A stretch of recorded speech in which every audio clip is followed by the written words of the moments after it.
Annette Funicello never wanted sympathy.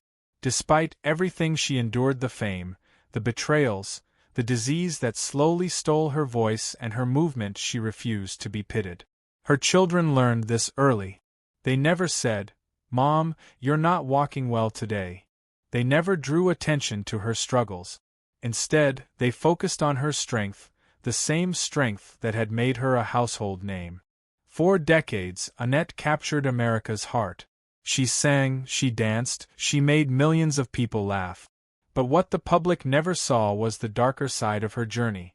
The jealousy that festered behind the scenes, the colleagues who resented her success, and the quiet acts of sabotage she endured without complaint. One rival actress, furious about being replaced, once hid Annette's costume just minutes before a live national broadcast. A jealous colleague whispered lies to producers, trying to poison her reputation. Through it all, Annette never named names. She never retaliated. She simply endured until the weight of another secret, far more devastating, finally forced her to speak. But to understand how Annette became the woman who could bear so much with such grace, we must return to where it all began. Annette Joanne Funicello was born on October 22, 1942, in Utica, New York. Her parents, Virginia Joan Albano and Joseph Edward Funicello, were proud Italian-Americans living in a tight-knit, working-class neighborhood. The streets smelled of garlic and freshly baked bread. Italian was spoken as often as English. Family was everything. Life was simple, but it was rich with love and tradition. When Annette was 4 years old, her family moved west to California's San Fernando Valley, not chasing fame, but seeking opportunity. This move would change everything, though no one could have predicted how. As a child, Annette was painfully shy. She could barely speak up in public, her voice retreating whenever strangers approached. Her mother, determined to help her daughter find confidence, enrolled her in dance classes. The transformation was immediate. The moment Annette stepped onto a stage, her shyness vanished. The spotlight became her sanctuary. In 1955, 13-year-old Annette performed in a production of Swan Lake at the Starlight Bowl in Burbank. It was meant to be just another recital, but sitting quietly in the audience that evening was Walt Disney himself. He wasn't there to watch ballerinas. He was searching for young talent with star potential for his new television show, The Mickey Mouse Club. When Annette glided across the stage, Disney saw something rare. Grace, charisma, and an indefinable warmth that seemed to reach through the footlights and embrace the audience. Within days, Annette received a phone call that would alter the course of her life. Walt Disney wanted her. The auditions were fierce. Over 200 children competed for spots on the Mickey Mouse Club. Annette wasn't among the first chosen. In fact, she was the last, number 24. But Disney had seen what others missed. Annette wasn't just talented, she was genuine. She possessed an authenticity that audiences would instinctively trust. His instincts proved correct. By the time Annette signed her 7-year contract, she was earning $160 a week, more than many adults made in a month. Within a short time, that figure rose to $500 weekly, not counting merchandising, royalties, reruns, and personal appearances. By 20, Annette Funicello was a millionaire. But the true measure of her impact came in the mail. Letters flooded Disney Studios at an unprecedented rate. By the end of the first season, Annette was receiving between 6,000 and 8,000 letters every month, a volume rivaled only by Elizabeth Taylor.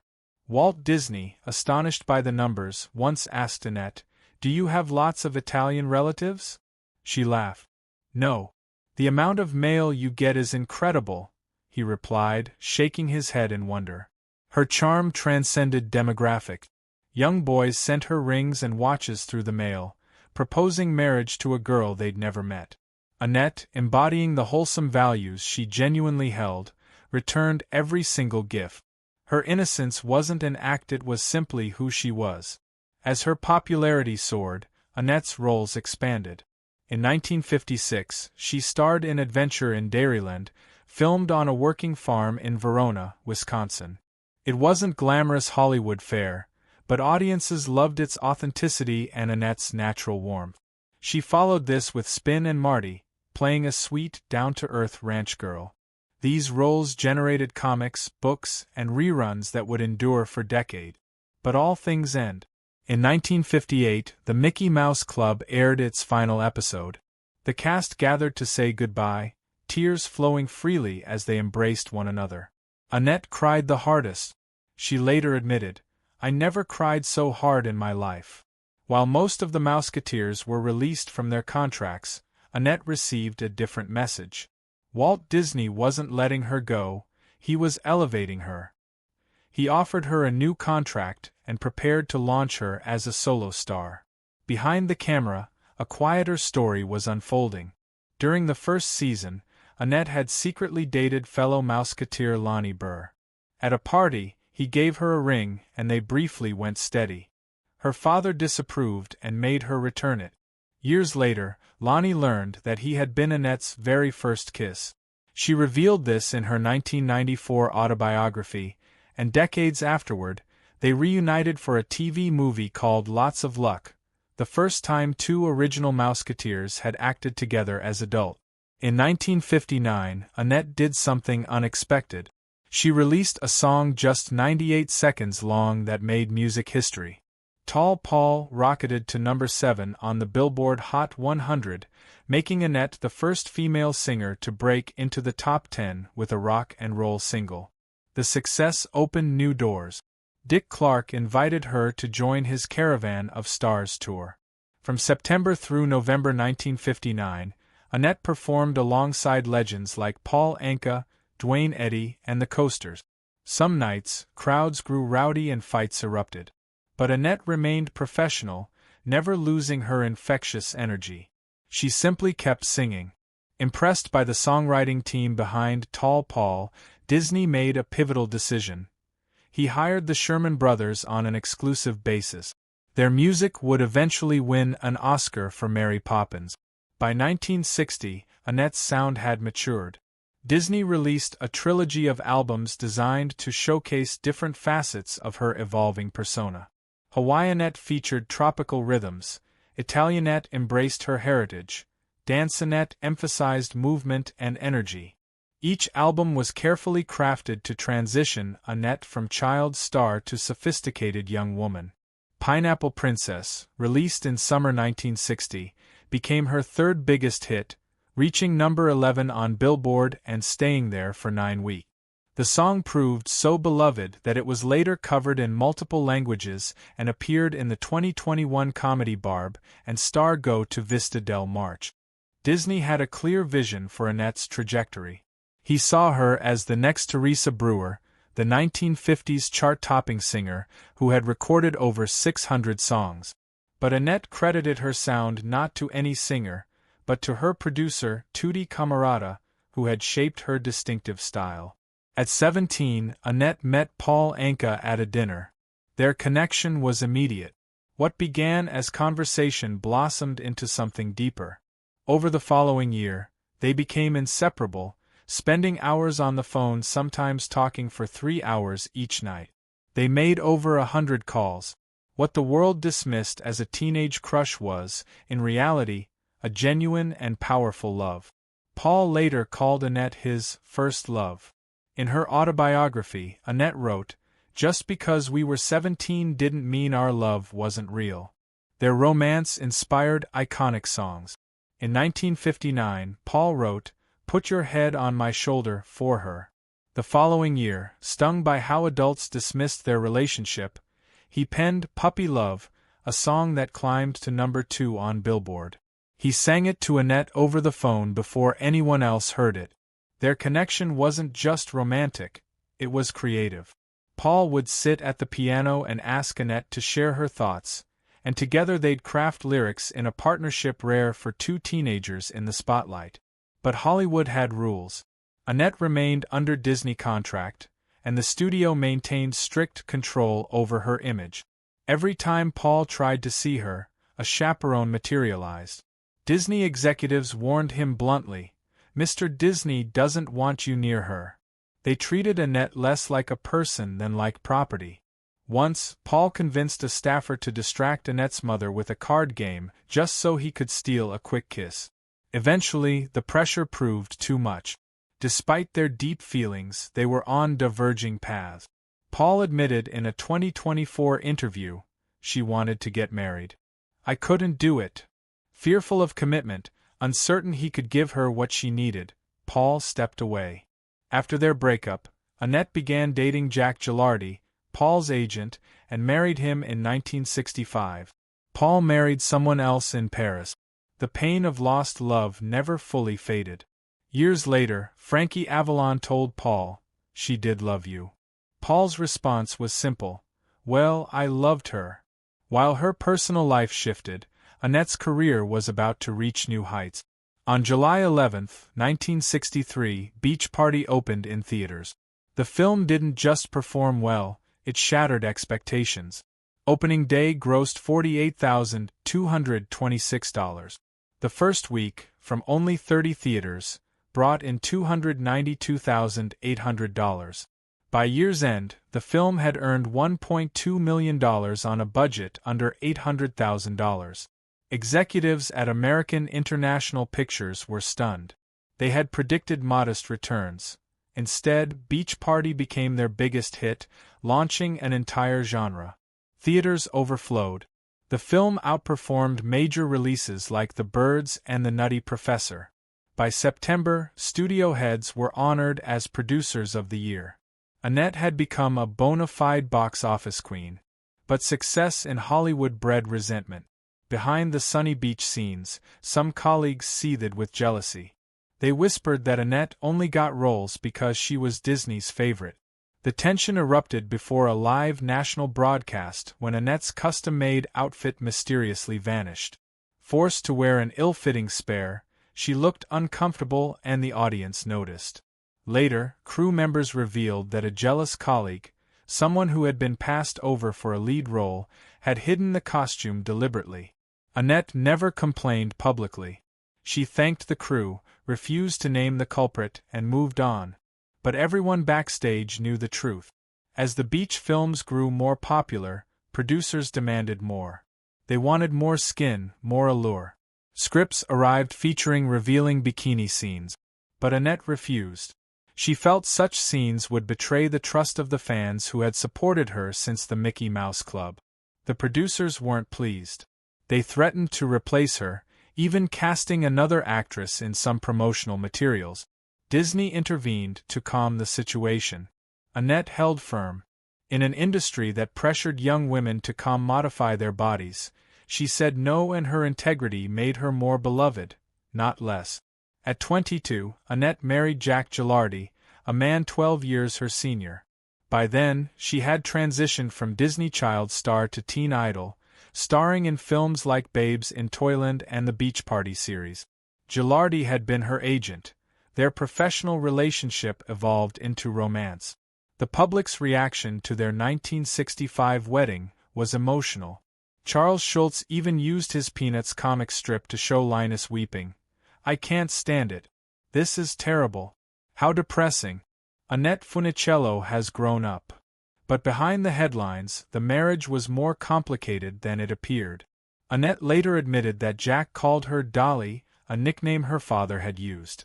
At first, she found it sweet. Later, she recognized it as a sign that she had entered marriage still feeling like a girl, not yet a woman. She didn't want to cause conflict, so she let Jack make every major decision. Together they had 3 children, Gina, Jack Jr., and Jason. But as years passed, the quiet compliance that had seemed harmless curdled into suffering. Annette grew more confident, more aware of herself, and increasingly felt trapped. The marriage, she realized, had been built on naivety and an unhealthy power imbalance. Throughout this turbulent period, one constant remained: Frankie Avalon. Their on-screen chemistry had powered a string of beach movies, but off-screen, their bond deepened into something rare in Hollywood: genuine, loyal, lasting friendship.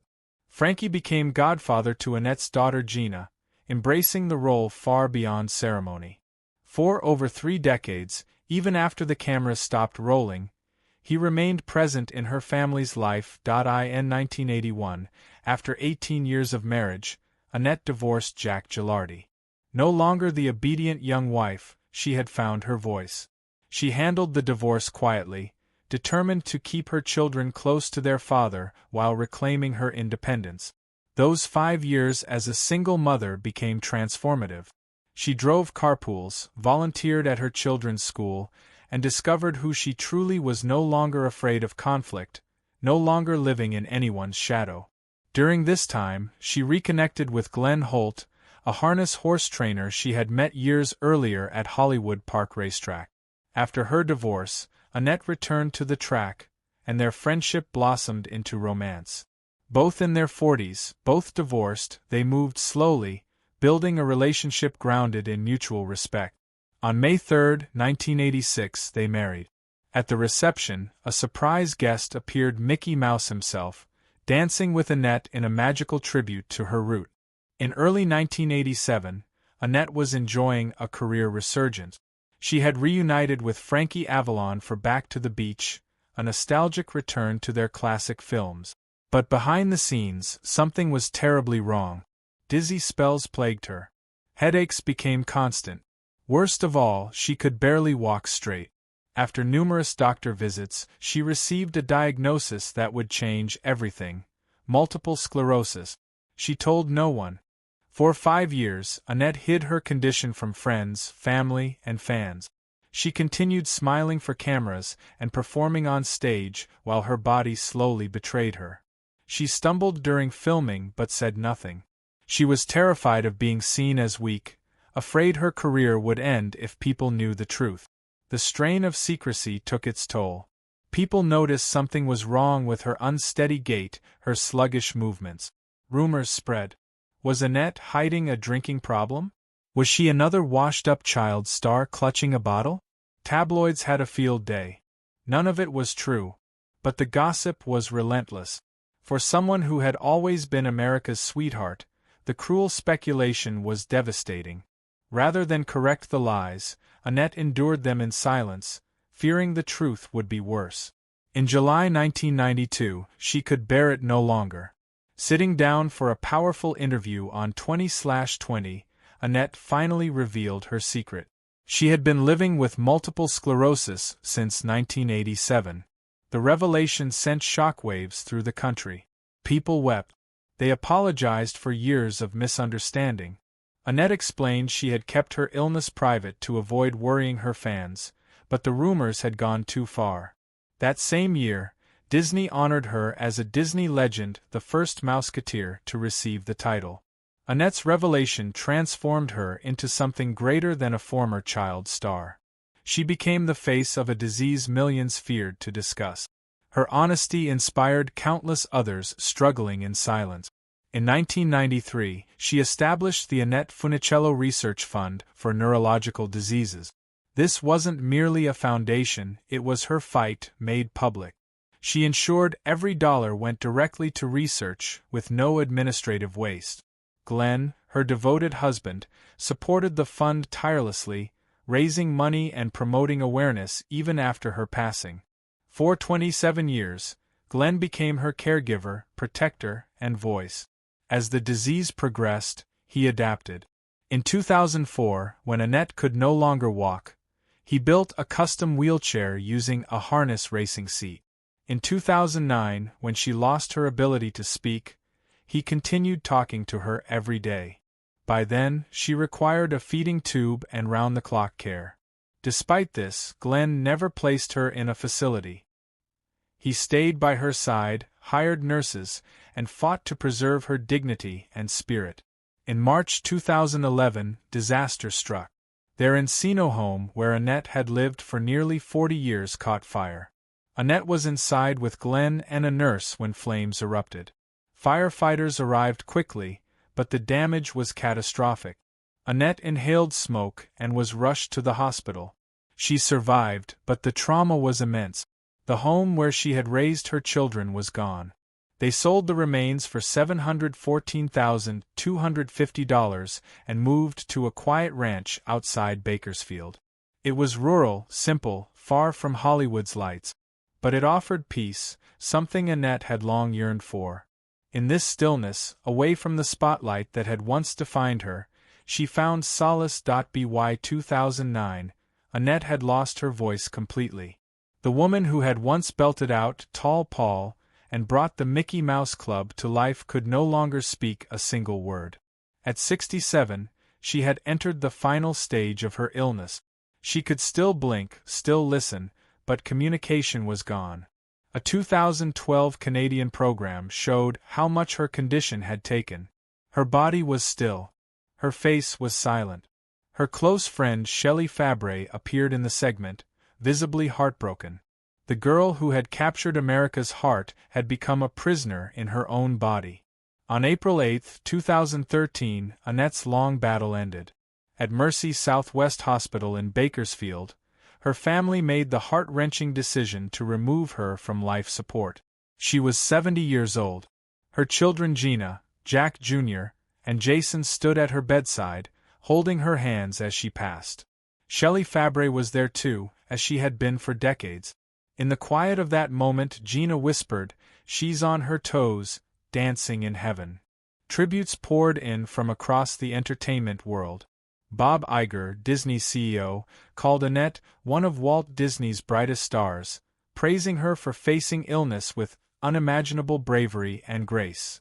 Disney renamed Sound Stage 1, where the Mickey Mouse Club had been filmed in the 1950s, the Annette Funicello stage. Frankie Avalon was devastated. He had watched his friend slowly disappear over the years, piece by piece.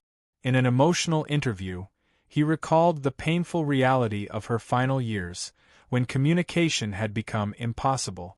He shared something he had never mentioned publicly. Disney had once forbidden Annette from showing her belly button in bikinis. Even at the beach, she was expected to maintain her wholesome image. That was the Annette the world had loved. And that was the Annette he had lost. In 1992, Annette received the Disney Legend Award. Months later, she was honored with a star on the Hollywood Walk of Fame. Fellow Mouseketeer Sharon Baird captured Annette's essence perfectly. She never changed from that sweet person who cared so much about others.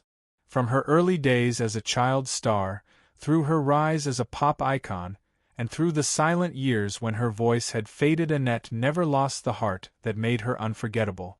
She remains, simply and eternally, America's sweetheart.